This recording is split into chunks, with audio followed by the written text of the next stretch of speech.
গতকাল আমেরিকার এক এয়ারপোর্টে আজব এক ঘটনা ঘটে গেছে, যেটা শুনলে আপনারা কিছুটা অবাক হয়ে যাবেন। এক মহিলা এসেছে এয়ারপোর্টে এক পাসপোর্ট নিয়ে। এটা এমন একটা পাসপোর্ট আর এমন একটা দেশের পাসপোর্ট যে দেশের নাম আগে পরে কেউ শুনে নাই। মানে এই পৃথিবীতে এক কথায় এই পৃথিবীতে এই দেশটা নাই, কারণ গুগল সার্চও নাই। আর আমেরিকার মতো একটা দেশও এই দেশের নাম কখনো শুনে নাই।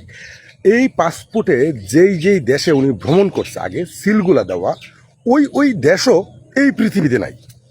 আপনারা কি বুঝতে পারতেছেন? মানে এই মহিলা আগে যেই দেশে গেছে এই পাসপোর্ট ব্যবহার করিয়া, ওই দেশগুলো কিন্তু এই বিশ্বে নাই, মানে আমাদের এই দুনিয়াতে নাই।